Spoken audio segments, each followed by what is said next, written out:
Merhaba arkadaşlar, Turkish Oya Class YouTube kanalımıza hoş geldiniz.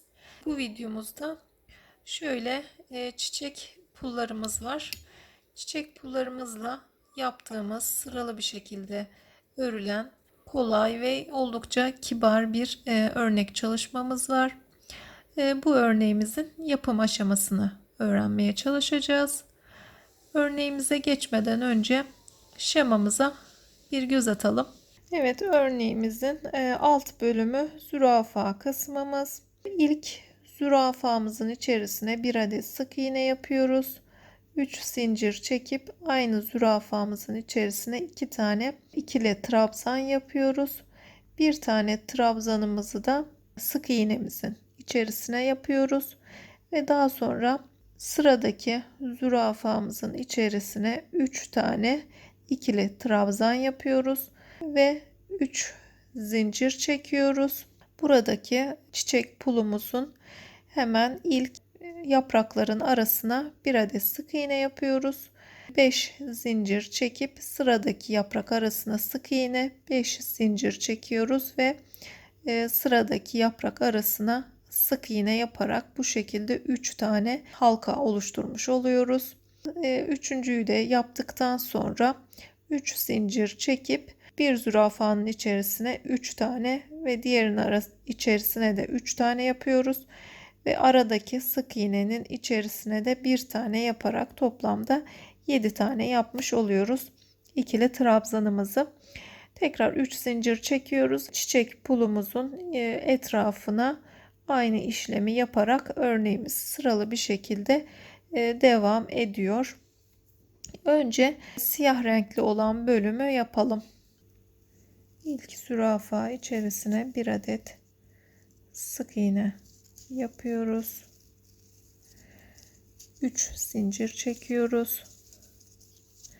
Tığımıza bir kere ip dolayıp aynı zürafa içerisine ikili trabzan yapıyoruz. İkişer ikişer çıkartıyoruz ipimizi.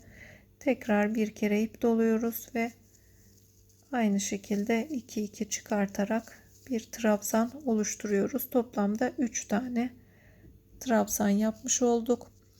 Tekrar ip doluyoruz. Buradaki sık iğnenin içerisine bir tane ikili trabzan yapıyoruz.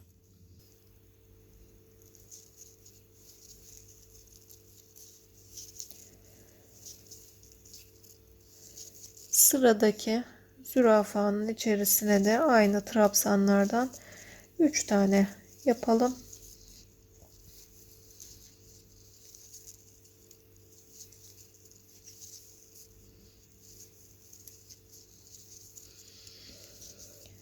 Üç zincir çekiyoruz. Şu şekilde çiçek pullarımızdan kullanalım.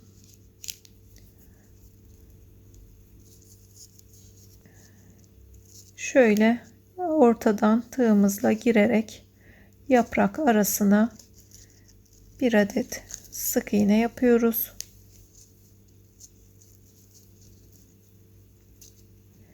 Beş zincir çekelim.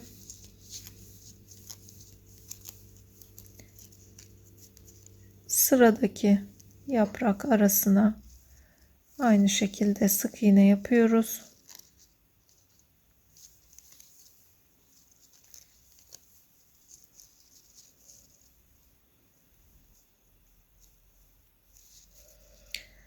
Tekrar 5 zincir çekiyoruz.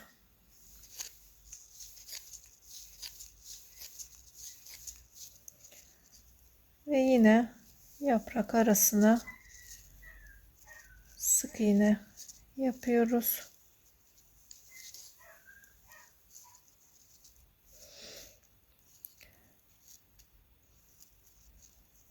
Bir kere daha yapıyoruz aynı işlemi. 5 zincir çektik ve yaprak arasına sık iğne yaptık. 3 zincir çekerek tığımıza ip doladık bir kere. Dördüncü zürafamızın içerisine ikişer ikişer çıkartarak ikili trabzan yapıyoruz. 3 tane yapacağız bu trabzanlarımızdan.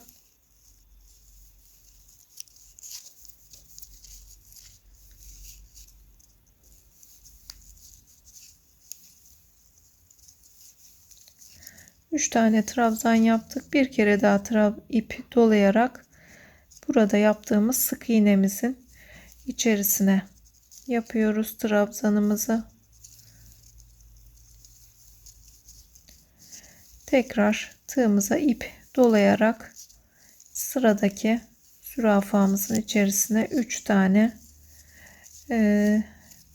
ikili trabzan yapıyoruz.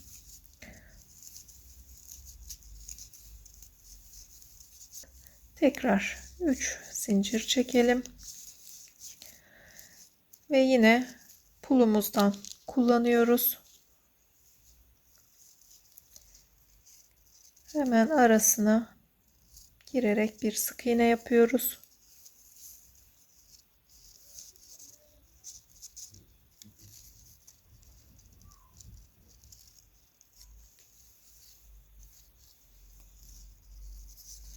Beş zincir çekelim.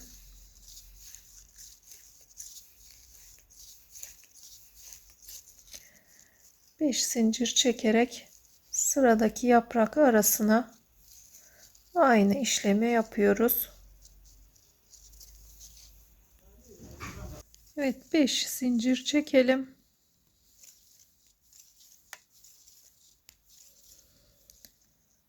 Tekrar araya sık iğne yapıyoruz.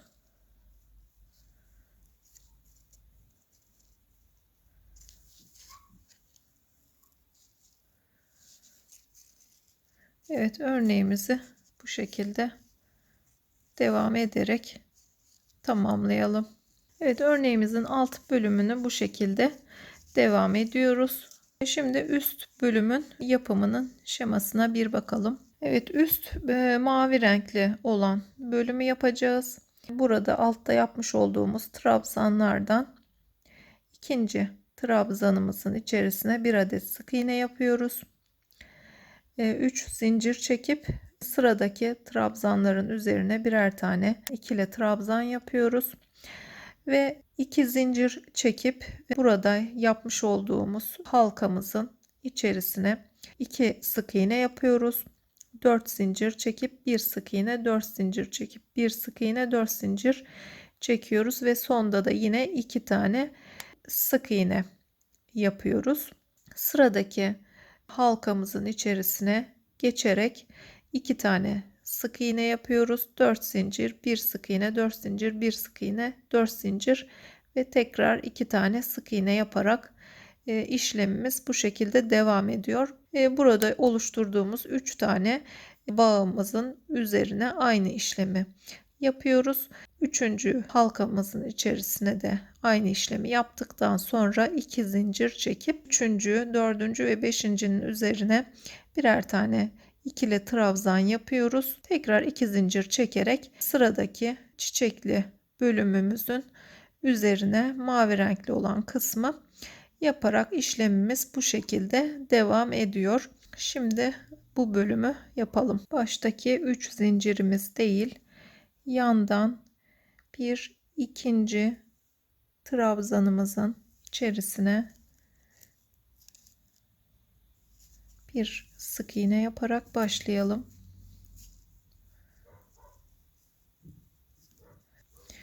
Üç zincir çekip bir kere tığımıza ip doladık. Sıradaki trabzanımızın üzerine bir adet ikili trabzan yapıyoruz. İkişer ikişer çıkartıyoruz trabzanımızı. Bir tane daha yapıyoruz hemen sıradaki trabzanımızın tepesine. Tekrar bir tane daha ikili trabzan yaparak burada toplamda 3 tane ikili trabzan yapmış oluyoruz. Trabzanımızı yaptıktan sonra 2 zincir çekip burada oluşturmuş olduğumuz ilk 5 zincirli bağımızın içerisine 2 tane sık iğne yapıyoruz.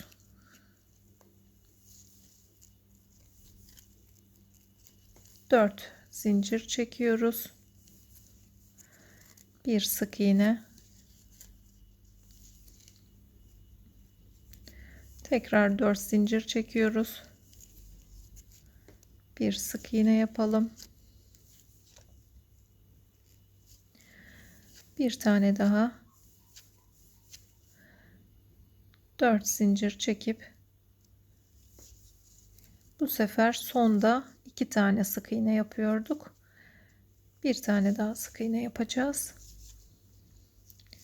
Evet, toplamda bu şekilde 3 tane pimpirik yapmış oluyoruz. 5 zincirli olan bölümün üzerine hemen ikincisine geçiş yapıyoruz. 2 tane sık iğne yapıyoruz. 4 zincir çekiyoruz. Bir sık iğne. Tekrar 4 zincir.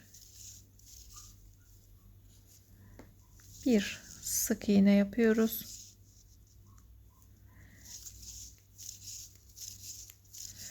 Aynı işlemden bir tane daha yapalım.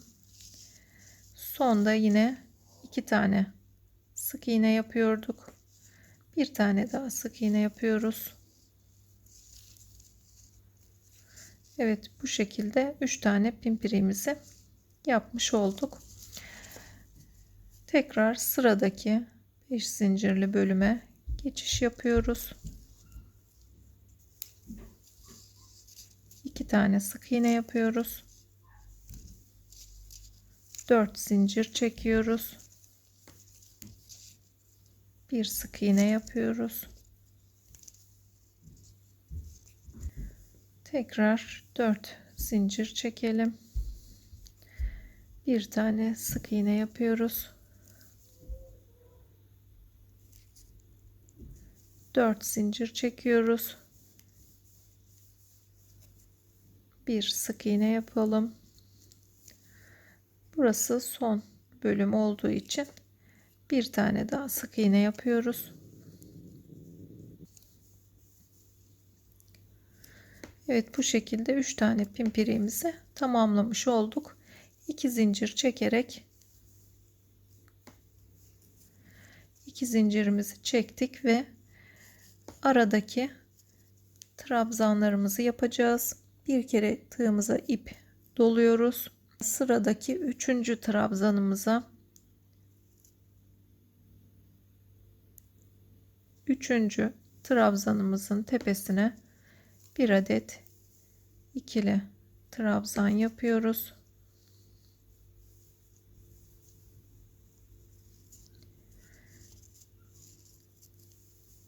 Tekrar sıradaki trabzanımızın tepesine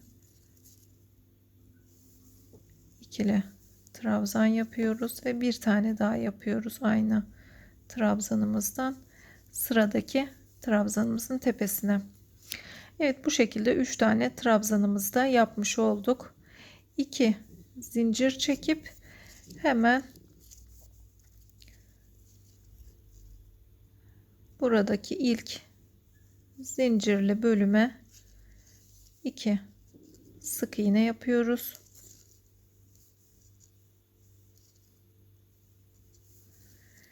İki tane sık iğne yaptık.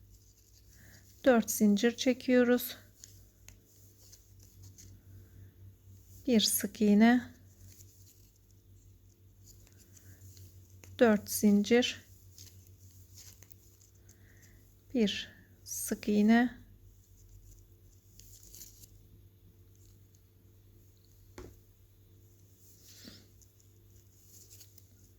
bir tane sık iğne yapıyoruz.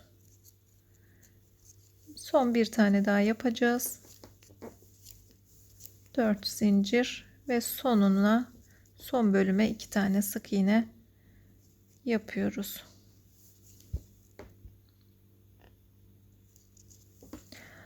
Ve sıradaki zincirli bölüme geçiş yaparak bu şekilde aynı işlemler devam ediyoruz. Sıralı bir şekilde yapıyoruz örneğimizi. Örneğimizi bu şekilde devam edelim. Örneğimizi tamamladık. Çiçek puluyla yaptığımız oldukça kibar, güzel bir örnek çalışmamızdı. Bizi izlediğiniz için teşekkür ederiz. Bir sonraki videomuzda görüşmek üzere.